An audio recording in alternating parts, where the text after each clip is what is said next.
ওমর রাদিয়াল্লাহু তাআলা আনহুর সাথে দেখা হয়ে যখন গেলেন, তখন আমার রাসূল ওমর রাদিয়াল্লাহু তাআলা আনহুকে ডাক দিয়ে বললেন, ওমর, হে ওমর, তুমি কেন ঘর থেকে বের হয়ে গেছো?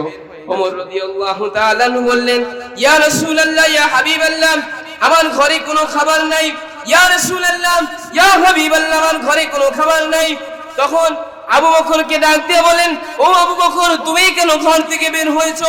আবু বকর ডাক দিয়ে বললেন, হাবিব, ওমর রাদিয়াল্লাহু তাআলা আনহু যেই কারণে ঘর থেকে বের হয়েছে, আমি ওমর রাদিয়াল্লাহু তাআলা আনহু একই কারণে ঘর থেকে বের হয়ে গিয়েছি। তখন আমার রাসূল ডাক দিয়ে বললেন, ও আবু বকর, ও ওমর, তোমরা দুইজন যেই কারণে ঘর থেকে বের হয়েছো, আমি মুহাম্মদুর রাসূলুল্লাহ একই কারণে ঘর থেকে বের হয়েছি। তখন আবু বকর এবং ওমর রাদিয়াল্লাহু তাআলা আনহুকে বললেন, আবু বকর, ওমর, চলো আমার একজন সাহাবীর বাড়িতে চলো। সাহাবীর বাড়িতে যখন আবু বকর ওমর রাদিয়াল্লাহু তাআলা আনহু রাসূল সাল্লাল্লাহু আলাইহি ওয়াসাল্লাম গেলেন, যাওয়ার পরে ওই সাহাবী আমার রাসূলকে দেখে খুশি হয়ে গেলেন এবং রাসূল সাল্লাল্লাহু আলাইহি ওয়াসাল্লামকে বসতে দিলেন। বসতে দেওয়ার পরে রাসূল সাল্লাল্লাহু আলাইহি ওয়াসাল্লামের জন্য 3 কাপ শরবত নিয়ে আসলেন এবং কিছু খুরমা নিয়ে আসলেন এবং রাসূল সাল্লাল্লাহু আলাইহি ওয়াসাল্লামকে সেগুলো খেতে দিলেন। আলাল্লাহি রিজকুহা وقال رسول الله صلى الله عليه وسلم طلب كسب الحلال فريضة بعد الفريضة أو كما قال النبي صلى الله عليه وسلم إن الله وملائكته يصلون على النبي يا أيها الذين آمنوا صلوا عليه وسلموا تسليما সবাই দুরূদ শরীফ পড়ি। اللهم صل على سيدنا ونبينا وشفيعنا وحبيبنا ومولانا محمد صلى الله تعالى عليه وعلى آله وأصحابه وبارك وسلم الحمد لله। মহান আল্লাহ তাআলার দরবারে লাখো কোটি শুকরিয়া যে মহান আল্লাহ রাব্বুল আলামিন আপনাকে আমাকে এরকম একটা দ্বীনি মজলিসে আসার এবং বসার তৌফিক দান করেছেন। এই জন্যই মহান আল্লাহ তাআলার দরবারে অন্তরের অন্তঃস্থল থেকে জবান থেকে একবার শুকরিয়া জ্ঞাপন করি, আলহামদুলিল্লাহ। আল্লাহর কাছে শুকরিয়া এই জন্য বেশি আদায় করব যে আজকে আমাদের সমাজের মধ্যে, আজকে এই মার্কেটের মধ্যে এখনো অনেক মানুষ আছে যারা এখনো এদিক সেদিক ঘোরাফেরা করছে, কিন্তু আল্লাহ রাব্বুল আলামিন আপনাকে আমাকে পছন্দ করে মায়া করে এরকম একটা দ্বীনি মজলিসে এনেছেন। এটা আল্লাহ তাআলার রহমত এবং দয়া ছাড়া আর কিছুই হতে পারে না। আল্লাহ নবী সাল্লাল্লাহু আলাইহি ওয়াসাল্লাম হাদিসের মধ্যে বলছেন, মান ইউরিদিল্লাহু বিহি খায়রু ইউফাক্কিহু ফিদ্দীন। আল্লাহ রাব্বুল আলামিন যাকে পছন্দ করেন তাকে দ্বীনের জ্ঞান দান করে। এজন্য আল্লাহ রাব্বুল আলামিনের কাছে আরো একবার শুকরিয়া জ্ঞাপন করি যে মহান আল্লাহ রাব্বুল আলামিন আপনাকে আমাকে পছন্দ করে এই মজলিসে বসার তৌফিক দান করেছেন। এজন্য আরো একবার শুকরিয়া দান করি, আলহামদুলিল্লাহ। এবং আমি অনুরোধ করব যারা এখানে দাঁড়িয়ে রয়েছেন একটু বসে পড়ি, আমরা মাহফিলের পরিবেশটা রক্ষা করি। যদি পরিবেশ রক্ষা না করতে পারি তাহলে যে কথা বলবে সে কথা বলেও মজা পাবে না এবং মাহফিলের যে সৌন্দর্যটা রয়েছে সেটাও নষ্ট হয়ে যাবে। এজন্য আমি উদারতভাবে আহ্বান জানাবো যারা এখনো এদিকে দাঁড়িয়ে রয়েছেন তারা অতি তাড়াতাড়ি বসে পড়েন। আমাকে সময় খুবই স্বল্প দেওয়া হয়েছে, যেহেতু আজকে গার্মেন্টস সমিতিদের উদ্যোগে আয়োজিত মাহফিলের আয়োজন করা হয়েছে। এজন্য আজকে আমি আপনাদের ব্যবসা কিভাবে হালাল করা যায় এবং ব্যবসার মাধ্যমে কিভাবে হালাল রিজিক উপার্জন করবেন এই বিষয়ে দুই একটা কথা বলি, আমার আলোচনা শেষ করবে ইনশাআল্লাহ। প্রথমে বুঝবেন রিজিক দুই প্রকার।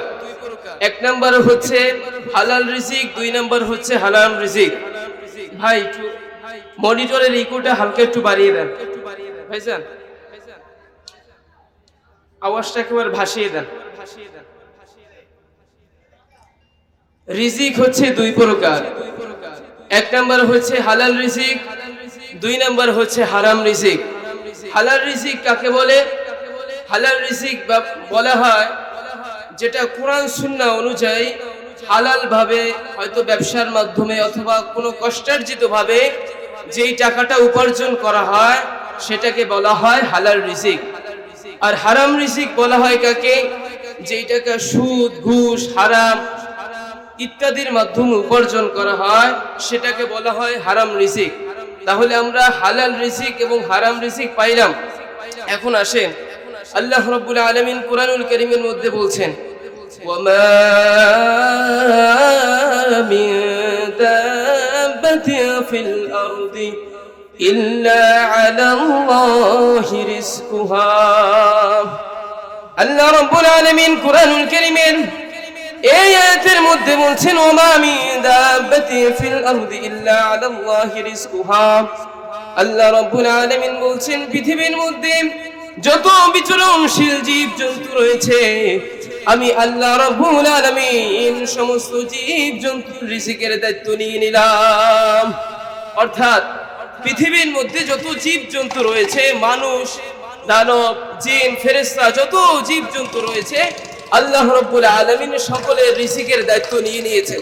এখন আমাদের একটা প্রশ্ন আসতে পারে, যেহেতু আল্লাহ রাব্বুল আলামিন আমাদের রিজিকের দায়িত্ব নিয়ে নিয়েছেন, তাহলে দুনিয়ার মধ্যে এমনও লোক আছে, এমনও মানুষ আছে যারা না খেয়ে মারা যাচ্ছে। অনেক মানুষ আছে খারাপ করে খাচ্ছে, এরা অনেক সময় ক্ষুধার যন্ত্রণায় এরা মারা যাচ্ছে। তাহলে এই মানুষগুলো মারা যাচ্ছে কেন? এটার উত্তর একেবারেই সিম্পল। আল্লাহ রাব্বুল আলামিন যখন দুনিয়া সৃষ্টি করলেন, আল্লাহ রাব্বুল আলামিন চারজন ফেরেশতাকে বানালেন। কয়জন ফেরেশতাকে? চারজন। আল্লাহ রাব্বুল আলামিন চারজন ফেরেশতাকে বানালেন। এক নম্বরে জিবরাইলকে বানাইলেন, দুই নম্বর ইসরাফিলকে বানাইলেন, তিন নম্বরে মিকাইলকে বানাইলেন, চার নম্বর আজরাইলকে বানাইলেন। আল্লাহ রাব্বুল আলামিন যখন জিবরাইলকে বানাইলেন, ইসরাফিলকে বানাইলেন, মিকাইলকে বানাইলেন, যখন আজরাইলকে বানাইলেন, তখন চার ফেরেশতার তিন ফেরেশতাকে এক এক দায়িত্ব দিয়ে দিয়েছেন। এবং আজরাইল আলাইহিস সালাতু ওয়াস সালামকে বললেন, আজরাইল তোমার দায়িত্ব হচ্ছে দুনিয়ার প্রথম লগ্ন থেকে শেষ লগ্ন পর্যন্ত যত মানুষ আসবে সবার জান কবজের দায়িত্ব তুমি নিয়ে নেবা। আজরাইল আল্লাহর কাছে বললেন, আল্লাহ আমি এই দায়িত্ব নিতে পারবো না। আল্লাহ রাব্বুল আলামিন আজরাইলকে ডাক দিয়ে বললেন, আজরাইল তুমি কেন এই দায়িত্ব নিতে পারবে না? আজরাইল আল্লাহকে ডাক দিয়ে বললেন, মালিক আমি এই দায়িত্ব নিব না এই কারণে, আমি যখন অমুকের বাবার জানকে কবজ করে নিয়ে যাব, তখন অমুকের ছেলে বলবে আমার বাবার জানটাকে কবজ করে নিয়ে গেছে। অমুকের মায়ের যখন জানটা কবজ করে নিয়ে যাব, অমুকের মেয়ে বলবে আমার মায়ের জান কবজ করে নিয়ে গেছে। অমুককে যখন জান কবজ করে নিয়ে যাব, অমুকের ভাই বলবে আমার ভাইয়ের জান কবজ করে নিয়ে যাইতেছে। আজরাইল বললেন, ওগো মালিক এই তুহমাত আমি মাথায় নিয়ে জান কবজের দায়িত্ব নিতে পারবো না। আল্লাহ রাব্বুল আলামিন আজরাইলকে বললেন, আজরাইল কোনো সমস্যা নাই, কোনো সমস্যা নাই, কারণ আমি যখন বান্দার জান কবজের সময় হয়ে যাবে আমি দুনিয়া থেকে বান্দাকে এমন ভাবে উঠিয়ে নিয়ে যাব যাতে করে তোমার নামটাও পড়বে না।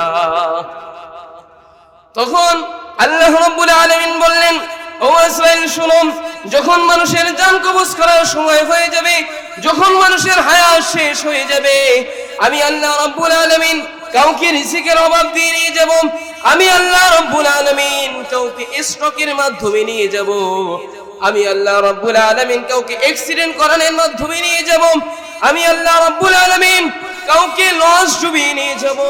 অর্থাৎ আজরাইল তুমি যে জান কবজ করবা তোমার কোনো নাম পড়বে না। মানুষ বলবে যে অমুকে স্ট্রোক করে মারা গেছে, মানুষ বলবে অমুকে অ্যাক্সিডেন্ট করে মারা গেছে, মানুষ বলবে অমুকে আগুনে পুড়ে মারা গেছে, মানুষ বলবে অমুকে ডুবে মারা গেছে, মানুষ বলবে অমুকে খেতে পারে না এই কারণে মারা গেছে আজরাইল।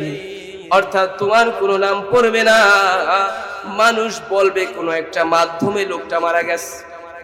কথা বুঝাইতে পারি নাই?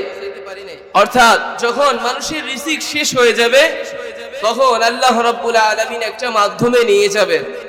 আল্লাহ নবী সাল্লাল্লাহু আলাইহি ওয়াসাল্লাম হাদিসের মধ্যেও বলছেন, যখন আল্লাহ রাব্বুল আলামিন মানুষকে সৃষ্টি করেছেন, মানুষের রূহের উপরে 4টা জিনিস লিখে দিয়েছেন। আল্লাহ কয়টা জিনিস লিখে দিয়েছেন? 4টা জিনিস লিখে দিয়েছেন। আমি আবারও বলবো, এখানে যারা দাঁড়িয়ে আছেন অন্তত পক্ষে একটু বসে পড়েন, একটু বসে পড়ুন, মাহফিলের পরিবেশটা রক্ষা করুন। যদি আপনারা আমাকে সহযোগিতা না করেন আমি কথা বলতে পারবো না। এমনি আসরের পরে সময় স্বল্প, এই স্বল্প সময়ের মধ্যে দুই একটা কথা বার্তা বলি, ইনশাআল্লাহ আমার আলোচনা শেষ করব। এই জন্য আমি বলবো যারা দাঁড়িয়ে আছেন বসে পড়ি, এবং যারা এখানে বসে আছেন একটু সামনে আগাই বসে।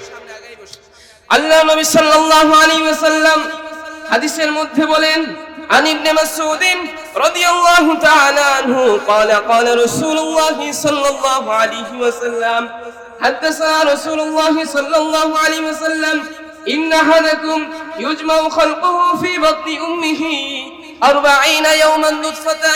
আল্লাহ নবী বিশ্ব নবী রাহমাতুল লিল আলামিন বলেন, আমার উম্মত যখন তার মায়ের পেটে ছিলেন আল্লাহ রাব্বুল আলামিন তাকে 40 দিন যাবত তার মায়ের পেটের মধ্যে বীর্য আকারে রেখেছেন।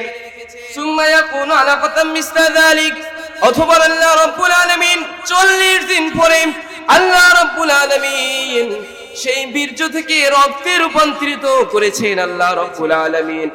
এরপরে আল্লাহ রাব্বুল আলামিন আল্লাহ নবী সাল্লাল্লাহু আলাইহি ওয়াসাল্লাম বলেন, সুম্মা ইয়াকুনু মুদগাতাম মিসলা যালিক, অথবা 40 দিন পরে আমার বান্দাকে আমি রক্ত থেকে আমি মাংসের ধারা পরিণত করে দেই।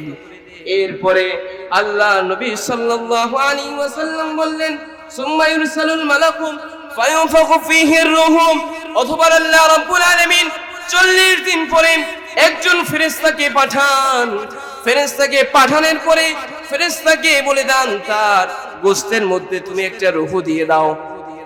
তার গোশতের মধ্যে, অর্থাৎ আমাদের শরীরের যে আকৃতিটা আছে সেই আকৃতির মধ্যে ফেরেশতাকে জিবরাইল আলাইহিস সালাতু ওয়াস সালামকে বললেন সেই ফেরেশতার মধ্যে রূহ দিয়ে দেবে।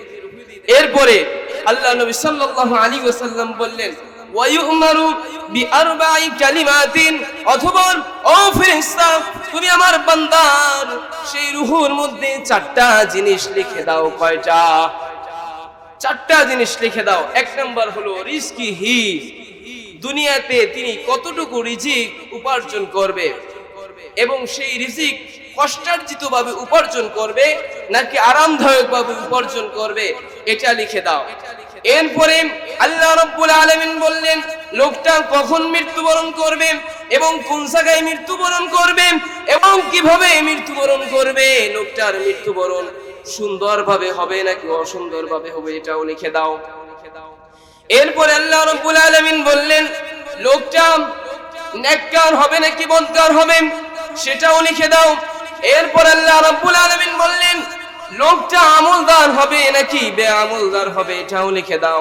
তার মানে বোঝা গেল যখন আমরা দুনিয়ার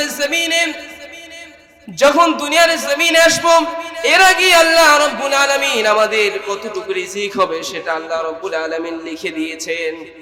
অর্থাৎ দুনিয়ায় আসার আগে আল্লাহ রাব্বুল আলামিন আমার রূহের উপরে লিখে দিয়েছেন দুনিয়াতে আমি কতটুকু রিজিক উপার্জন করব এবং কতটুকু রিজিক আমি বক্ষণ করতে পাবো, এবং সেই রিজিকটা হালাল ভাবে উপার্জন করব নাকি হারাম ভাবে উপার্জন করব, আল্লাহ রাব্বুল আলামিন এটা ফেরেশতার মাধ্যমে আপনার জন্মগ্রহণ করার আগেই লিখে দিয়েছেন। এজন্য রিজিকের মালিক কে? ভাই বলেন রিজিকের মালিক কে? রিজিকের মালিক আল্লাহ। আল্লাহ রাব্বুল আলামিন প্রথমেই বলে দিয়েছেন ওয়ামা মিন দাব্বাতিন ফিল আরদি ইল্লা আলাল্লাহি রিজকুহা, পৃথিবীর মধ্যে যত বিচরণশীল জীবজন্তু রয়েছে, পৃথিবীর মধ্যে যত মানুষ রয়েছে, পৃথিবীর মধ্যে যত মাখলুকাত রয়েছে যারা বর্তমানে আছে, যারা গত হয়েছে, যারা ভবিষ্যতে আসবেন, আমি আল্লাহ রাব্বুল আলামিন সকলের রিজিকের দায়িত্ব নিয়ে নিলাম। এই আয়াতের তাফসীরে ইমামে কুরতুবী রাহিমাহুল্লাহ লেখেন, একবার মদিনা থেকে আবু মালিক আশআরী ও আবু মুসা আশআরীর নেতৃত্বে একটা দল মক্কার দিকে যাচ্ছিলেন। তারা খাবার দাবার ঠিক মতো নিয়ে নিয়েছিলেন, প্রতিমধ্যে তাদের খাবার শেষ হয়ে যায়। এরপরে তারা খাবার পাবে কোথায়? পরামর্শ করলাম, এখন যদি আমরা খাবার খেতে না পারি, এখন যদি আমরা খাবার না খেতে পারি, তাহলে আমরা অসুস্থ হয়ে যাব, আমরা মক্কায় আর যেতে পারবো না, তাহলে আমরা খাবার পাবো কোথায়? তারা পরামর্শ করলো। পরামর্শ করার পর তারা জানাইলো যে আমরা রাসূল সাল্লাল্লাহু আলাইহি ওয়াসাল্লামের কাছে একজন সাহাবীকে পাঠিয়ে দিব, যাতে করে রাসূল সাল্লাল্লাহু আলাইহি ওয়াসাল্লামের কাছে আমাদের হালত, আমাদের বর্তমান অবস্থা বলতে পারে। একজন সাহাবীকে রাসূল সাল্লাল্লাহু আলাইহি ওয়াসাল্লামের কাছে পাঠাইলেন। রাসূল সাল্লাল্লাহু আলাইহি ওয়াসাল্লাম কাছে যেই সাহাবীকে পাঠাইলেন, যখন ওই সাহাবী রাসূল সাল্লাল্লাহু আলাইহি ওয়াসাল্লামের ঘরের কাছে চলে গেলেন, তখন রাসূল সাল্লাল্লাহু আলাইহি ওয়াসাল্লামের ঘর থেকে সুমধুর কণ্ঠে, সুরলিত কণ্ঠে ভেসে আসছিল, ওয়ামা মিন দাব্বাতিন ফিল আরদি ইল্লা আলাল্লাহি রিজকুহা। অর্থাৎ এই আয়াতের অর্থ হচ্ছে, পৃথিবীর মধ্যে যত বিচরণশীল জীবজন্তু রয়েছে, পৃথিবীর মধ্যে যত মাখলুক রয়েছে, আমি আল্লাহ রাব্বুল আলামিন সমস্ত মাখলুকাতের রিজিকের দায়িত্ব নিয়ে নিলাম। ওই সাহাবী বুঝে ফেললেন, যেহেতু আল্লাহ রাব্বুল আলামিন আমাদের রিজিকের দায়িত্ব নিয়ে নিয়েছেন, যেহেতু আল্লাহ রাব্বুল আলামিন আমাদের খাবারের দায়িত্ব নিয়ে নিয়েছেন, তাহলে আমরা কেন রাসূল সাল্লাল্লাহু আলাইহি ওয়াসাল্লামের কাছে যাব? যেই রাসূল সাল্লাল্লাহু আলাইহি ওয়াসাল্লামের থেকে তো আল্লাহ ছোট হয়ে যায় নাই, বরং আমরা আল্লাহর কাছে চাই। তখন ওই সাহাবী আর রাসূলের কাছে গেলেন না, ওই সাহাবী সেই কাফেলার কাছে চলে গেলেন। কাফেলার কাছে চলে যাওয়ার পরে ওই কাফেলার সাহাবীদেরকে বলতেছেন, ও কাফেলার ভাইরা শুনো, আল্লাহ রাব্বুল আলামিন আমাদের জন্য উত্তম খাবারের ব্যবস্থা করবেন। এরপরে যখন ওই সাহাবী সেই ঘটনা যখন ওই সাহাবাদের কাছে বললেন, এর কিছুক্ষণ পরেই আল্লাহর পক্ষ থেকে ভুনা গোশত আর রুটি তাদের কাছে উপস্থাপন হয়ে গেল। সুবহানাল্লাহ। এরপরে যখন ওই খাবার তারা ভক্ষণ করলো, সাহাবায়ে কিরাম তো জানে না এই খাবার রাসূল সাল্লাল্লাহু আলাইহি ওয়াসাল্লাম পাঠাননি। তারা মনে করেছেন রাসূল সাল্লাল্লাহু আলাইহি ওয়াসাল্লাম এই খাবার পাঠাইছেন। তারা পরামর্শ করলো, খাবার খাওয়ার পরে যেই অবশিষ্ট খাবারগুলো রয়ে গিয়েছিল, তারা পরামর্শ করলো আমরা এই খাবারগুলো আবার রাসূল সাল্লাল্লাহু আলাইহি ওয়াসাল্লামের সমীপে প্রেরণ করে দিব। একজন সাহাবাকে সেই খাবার নিয়ে আবার রাসূল সাল্লাল্লাহু আলাইহি ওয়াসাল্লামের কাছে প্রেরণ করলেন। রাসূল সাল্লাল্লাহু আলাইহি ওয়াসাল্লামের কাছে প্রেরণ করার পরে রাসূল সাল্লাল্লাহু আলাইহি ওয়াসাল্লাম বললেন, এই খাবার তো আমি পাঠাই নাই, আমার কাছে নিয়ে আসছো কেন? তখন সাহাবায়ে কেরাম রাদিয়াল্লাহু তাআলা আনহুর কাছে রাসূল সাল্লাল্লাহু আলাইহি ওয়াসাল্লামের কাছে সমস্ত ঘটনা খুলে বললেন, ইয়া রাসূলুল্লাহ, ইয়া হাবিবাল্লাহ, আমাদের একজন সাহাবীকে আপনার কাছে পাঠিয়েছিলাম, কিন্তু সেই আপনি যে খাবার পাঠান নাই সেটা তো আমরা জানি না। তখন আল্লাহর নবী সাল্লাল্লাহু আলাইহি ওয়াসাল্লাম বললেন, এই খাবার তো আমি পাঠাই নাই, এই খাবার তো আমি পাঠাই নাই, এই খাবার পাঠিয়েছেন ওই মহান সত্তা যিনি আমার রিজিকের দায়িত্ব নিয়েছেন, যিনি তোমার রিজিকের দায়িত্ব নিয়েছেন, যিনি গরুর রিজিকের দায়িত্ব নিয়েছেন, যিনি মাছের রিজিকের দায়িত্ব নিয়েছেন, যিনি সমগ্র দুনিয়ার যত মাখলুকাত আছে সেই আল্লাহ এই খাবারের ব্যবস্থা করেছেন। কারণ আল্লাহ রাব্বুল আলামিন বলেছেন, ওয়ামা মিন দাব্বাতিন ফিল আরদি ইল্লা আলাল্লাহি রিজকুহা। ও সাহাবায়ে কেরাম, তোমরা কি জানো না আল্লাহ রাব্বুল আলামিন সমস্ত মাখলুকাতের রিজিকের দায়িত্ব নিয়েছেন? যেই আল্লাহ সমস্ত মাখলুকাতের রিজিকের দায়িত্ব নিয়েছেন, সেই আল্লাহ আমাকেও খাওয়াইতে পারে, তোমাকেও খাওয়াইতে পারে। সুবহানাল্লাহ, সুবহানাল্লাহ বলবেন না? এখনো আমি দেখতে পাচ্ছি এখানে অনেক লোক দাঁড়িয়ে আছে, এমনিতেই মানুষ কম, আর যদি আপনারা বসে দাঁড়িয়ে থাকেন তাহলে তো আমার মুখ থেকে কথা আসবে না। আর আমার খুবই ইতস্তবোধ হচ্ছে, যেহেতু এখানে স্টেজে অনেক ওলামায়ে কেরামও আছেন, আর এখানে এই চেয়ারে বসার যোগ্যতা এবং কথা বলার জন্য যে ইলমের প্রয়োজন সেটা আমার মধ্যে কিছুই নাই। আজকে তো বয়ান করবেন শায়খ লোকমান সাদি হাফিজাহুল্লাহ, আমার ওস্তাদ কিভাবে হযরত যখন কালীগঞ্জ বড় মসজিদে ছিলেন তখন আমি হযরতের মাদ্রাসায় পড়াশোনা করেছি। ছোটবেলাতে আমি নাজারা থেকে হেজ সাতপাড়া পর্যন্ত হযরতের মাদ্রাসায় পড়াশোনা করেছি। সেক্ষেত্রে হুজুরে আমার ওস্তাদ, আজকে আমার ওস্তাদ আসবে, আপনারা তার মুখ থেকে বয়ান শুনবেন। আমি হুজুরের ছাত্র হিসেবে অগোছালোভাবে দুই একটা কথা বলবো, অগোছালোভাবে। আপনারা একটু বসে পড়ুন এবং আমার বরিশালের যে সমস্ত আমার চাচারা দাদারা আছেন অন্ততপক্ষে আপনাদের দেশিকে দেখতে চলে আসেন। আজকে এত বড় মাহফিল, কিন্তু মাঠ যদি খালি থাকে তাহলে কিন্তু কথা বলে বক্তাও মজা পাবে না এবং মাহফিলের যে দৃশ্যটা আছে এটাও সুন্দর দেখাবে না। এবং যারা দাঁড়িয়ে আছেন আমি মেহেরবানি করে বলবো আপনারা বসে পড়ুন। তাইলে আমরা বুঝলাম হালাল রিজিক উপার্জন করতে হবে। কি রিজিক উপার্জন করতে হবে? হালাল রিজিক উপার্জন করতে হবে। আর এই হালাল রিজিক উপার্জনের এক নম্বর মাধ্যম হচ্ছে ব্যবসা। বলেন সুবহানাল্লাহ। এক নম্বর মাধ্যম কি? ব্যবসা। এখানে আমার অনেক ব্যবসায়ী ভাইয়েরা আছে, আল্লাহ রাব্বুল আলামিন তাদের ব্যবসার মধ্যে বরকত দান করুন। সবাই বলুন আমিন। কারণ ব্যবসা করেছেন আমার রাসূল। কে ব্যবসা করেছেন? আমার রাসূল ব্যবসা করেছেন, সাহাবায়ে কেরাম ব্যবসা করেছেন, এবং দুনিয়ার প্রথম লগ্ন থেকে শেষ পর্যন্ত যত রাসূল আছে সবাই ব্যবসা করেছেন এবং সবাই কর্মঠক ছিল। তাহলে কেমন যেন আমরা রাসূলকে অনুসরণ করছি, ঠিক না? আমরা রাসূলকে অনুসরণ করছি। আর এই ব্যবসাটা যদি রাসূলের সুন্নাত অনুযায়ী হয় তাহলে তো কোনো কথাই নেই, জান্নাত আমাদের জন্য রেডি হয়ে আছে। বলুন সুবহানাল্লাহ। কারণ আল্লাহ রাব্বুল আলামিন বলছেন, ওয়া ইযা কুদিয়াতিস সালাতু ফান্তাশিরু ফিল আরদি ওয়াবতাগু মিন ফাদলিল্লাহ।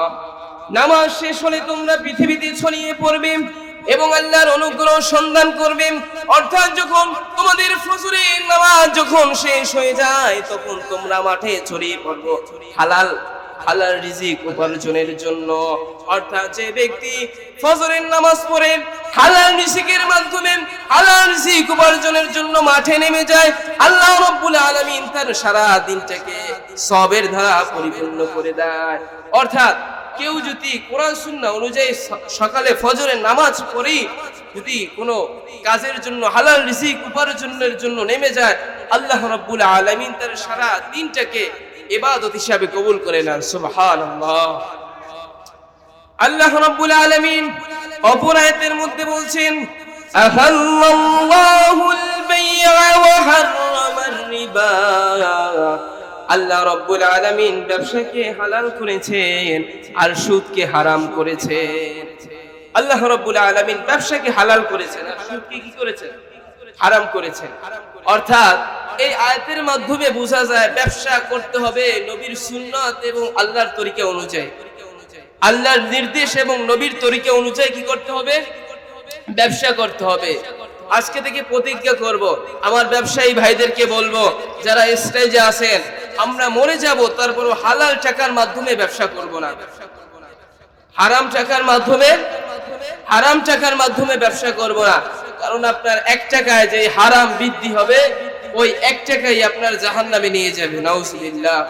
কারণ আল্লাহর নবী সাল্লাল্লাহু আলাইহি ওয়াসাল্লাম বলেছেন, কেউ যদি একটা জামা পরে 10 টাকা দিয়ে, মনে করেন আমি এই জামাটা বানিয়েছি 10 টাকা দিয়ে, এখন এই 10 টাকার মধ্যে আমার যদি 1 টাকা হারাম হয়ে যায়, আল্লাহ রাব্বুল আলামিন বলেন এই হারাম পোশাক পরে তার নামাজ কবুল হবে না, তার রোজা কবুল হবে না, তার হজ কবুল হবে না, তার যাকাত কবুল হবে না।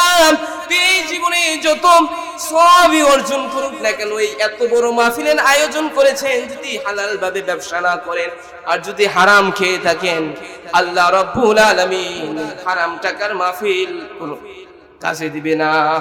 অর্থাৎ আমাদেরকে হালাল ভাবে ব্যবসা করতে হবে। কিভাবে ব্যবসা করতে হবে? হালাল ভাবে ব্যবসা করতে হবে। কারণ রাসূল সাল্লাল্লাহু আলাইহি ওয়াসাল্লাম হালাল ভাবে ব্যবসা করেছে, সুদের ধারে যান নাই, ঘুষের ধারে যান নাই। যত কষ্টই হোক না কেন রাসূল সাল্লাল্লাহু আলাইহি ওয়াসাল্লাম হারামের কাছেও যাননি। রাসূল সাল্লাল্লাহু আলাইহি ওয়াসাল্লাম ক্ষুধার যন্ত্রণায় ছিলেন। এরপর রাসূল সাল্লাল্লাহু আলাইহি ওয়াসাল্লাম হারাম টাকা ভক্ষণ করেন নাই। রাসূল সাল্লাল্লাহু আলাইহি ওয়াসাল্লামকে লোভ দেখিয়েছিলেন, মক্কার কাফিরেরা লোক দিয়ে দেখিয়েছিলেন, ও মুহাম্মদ, ও আব্দুল্লাহর ছেলে মুহাম্মদ, তুমি আমাদের পিতাদের ধর্ম থেকে আমাদেরকে পরিত্যাগ করায়ও না। এর উসিলায় যদি তুমি মক্কার সুন্দরী নারী চাও তাহলে তোমাকে সুন্দরী এনে দিব। যদি মক্কার মধ্যে তুমি বিশাল অট্টালিকা তৈরি করতে চাও তাহলে অট্টালিকা বানিয়ে দেব। যদি ধন দৌলতের প্রয়োজন হয় তাহলে আমরা ধন দৌলতের ব্যবস্থা করে দেব, কিন্তু তুমি আমাদেরকে লা ইলাহা ইল্লাল্লাহর দিকে দাওয়াত দিও না। এরপরে আল্লাহ নবী সাল্লাল্লাহু আলাইহি ওয়াসাল্লাম রাজি হন নাই। রাসূল সাল্লাল্লাহু আলাইহি ওয়াসাল্লাম ক্ষুধার যন্ত্রণায় কাতর ছিলেন, এরপরও হারামের ধারে কাছেও যান নাই। তবু রাসূল সাল্লাল্লাহু আলাইহি ওয়াসাল্লাম তার জিন্দেগিটা চালিয়েছেন হালাল ভাবে। একবার আমার রাসূল আয়েশাকে ডাক দিয়ে বলেন, আয়েশা, ঘরে কোনো খাবার আছে কিনা? আয়েশা রাদিয়াল্লাহু তাআলা আনহা ডাক দিয়ে বলেন, হাবিব, আমার ঘরে কোনো খাবার নাই। তখন আমার রাসূল আয়েশাকে ডাক দিয়ে বলেন, আয়েশা, সত্যি কি কোনো খাবার নাই? আয়েশা আমার রাসূলকে ডাক দিয়ে বলেন, হাবিব, সত্যি আমার ঘরে কোনো খাবার নাই। এবার আমার রাসূল সাল্লাল্লাহু আলাইহি ওয়াসাল্লাম ক্ষুধার যন্ত্রণায় রাস্তায় বের হয়ে গেলেন। এর কিছুক্ষণ পরে আবু বকরের সাথে দেখা হয়ে গেলেন। আবু বকরের সাথে যখন দেখা হয়ে গেলেন, আবু বকরের সাথে রাসূল সাল্লাল্লাহু আলাইহি ওয়াসাল্লাম বাহিরে হাঁটতেছিলেন। এর কিছুক্ষণ পর ওমর রাদিয়াল্লাহু তাআলা আনহুর সাথেও দেখা হয়ে গেলেন। ওমর রাদিয়াল্লাহু তাআলা আনহুর সাথে দেখা হয়ে যখন গেলেন, তখন আমার রাসূল ওমর রাদিয়াল্লাহু তাআলা আনহুকে ডাক দিয়ে বললেন, ওমর, হে ওমর, তুমি কেন ঘর থেকে বের হয়ে গেছো? ওমর রাদিয়াল্লাহু তাআলা আনহু বললেন, ইয়া রাসূলুল্লাহ, ইয়া হাবিবাল্লাহ, আমার ঘরে কোনো খাবার নাই। ইয়া রাসূলুল্লাহ, ইয়া হাবিবাল্লাহ, আমার ঘরে কোনো খাবার নাই। তখন আবু বকরকে ডাক দিয়ে বলেন, ও আবু বকর, তুমি কেন ঘর থেকে বের হয়েছো? আবু বকর ডাক দিয়ে বললেন, হাবিব, ওমর রাদিয়াল্লাহু তাআলা আনহু যেই কারণে ঘর থেকে বের হয়েছে, আমি ওমর রাদিয়াল্লাহু তাআলা আনহু একই কারণে ঘর থেকে বের হয়ে গিয়েছি। তখন আমার রাসূল ডাক দিয়ে বললেন, ও আবু বকর, ও ওমর, তোমরা দুইজন যেই কারণে ঘর থেকে বের হয়েছো, আমি মুহাম্মদুর রাসূলুল্লাহ একই কারণে ঘর থেকে বের হয়েছি। তখন আবু বকর এবং ওমর রাদিয়াল্লাহু তাআলা আনহুকে বললেন, আবু বকর, ওমর, চলো আমার একজন সাহাবীর বাড়িতে চলো। সাহাবীর বাড়িতে যখন আবু বকর, ওমর রাদিয়াল্লাহু তাআলা আনহু রাসূল সাল্লাল্লাহু আলাইহি ওয়াসাল্লাম গেলেন, যাওয়ার পরে ওই সাহাবী আমার রাসূলকে দেখে খুশি হয়ে গেলেন এবং রাসূল সাল্লাল্লাহু আলাইহি ওয়াসাল্লামকে বসতে দিলেন। বসতে দেওয়ার পরে রাসূল সাল্লাল্লাহু আলাইহি ওয়াসাল্লামের জন্য 3 কাপ শরবত নিয়ে আসলেন এবং কিছু খুরমা নিয়ে আসলেন এবং রাসূল সাল্লাল্লাহু আলাইহি ওয়াসাল্লামকে সেগুলো খেতে দিলেন। খেতে দেওয়ার পরে এবার রাসূল সাল্লাল্লাহু আলাইহি ওয়াসাল্লাম খেয়ে ফেললেন। খাওয়ার পরে আবু বকর খাইলেন, ওমর রাদিয়াল্লাহু তাআলা আনহু খাইলেন। এরপরে আবু বকরকে ডাক দিয়ে বলেন, আবু বকর, এখন তোমার কেমন ফিল হচ্ছে? রাসূল সাল্লাল্লাহু আলাইহি ওয়াসাল্লাম আবু বকর রাদিয়াল্লাহু তাআলা আনহু বলছেন, ইয়া রাসূলুল্লাহ, ইয়া হাবিবাল্লাহ, এখন আগের থেকে অনেক ভালো লাগছে। এরপরে ওমর রাদিয়াল্লাহু তাআলা আনহুকে জিজ্ঞেস করলেন, ওমর, তোমার কেমন লাগতেছে? ওমর ডাক দিয়ে বলেন, ইয়া রাসূলুল্লাহ, ইয়া হাবিবাল্লাহ, কিছুক্ষণ আগে আমরা হাঁটতেই পারতেছিলাম না, এখন অনেক ভালো আছি। এবার রাসূল সাল্লাল্লাহু আলাইহি ওয়াসাল্লাম পানির গ্লাসটা এইভাবে নিয়ে আবু বকরকে ডাক দিয়ে বলেন, আবু বকর, হে ওমর, এই যে 1 গ্লাস পানি খেয়েছো, এই যে খুরমা খেয়েছো, আল্লাহ রাব্বুল আলামিন কিয়ামতের ময়দানে এই 1 গ্লাস পানির হিসাব নেবেন যে এই 1 গ্লাস পানি হালাল ভাবে খেয়েছো নাকি হারাম ভাবে খেয়েছো। অর্থাৎ আমাদেরকে হালাল ভাবে উপার্জন করতে হবে। যেহেতু আজানের সময় হয়ে গিয়েছে, আমি আর কথা বাড়াবো না। আল্লাহ রাব্বুল আলামিন এই কথাগুলোর উপরে আমাদের আমল করার তৌফিক দান করুক, এবং যে অগোছালো ভাবে কথা বলেছি সেই কথাগুলোর উপরে আমল করার তৌফিক দান করুক। এবং যদি ভুল ত্রুটি হয়ে থাকে তাহলে মার্জনার দৃষ্টিতে দেখবেন। আমি বয়ানই করতে পারি না, শুধু বড়দের নির্দেশে বড়রা আমাকে সবক দিয়েছে, সেই সবক আমি আপনাদের কাছে শুনাইলাম।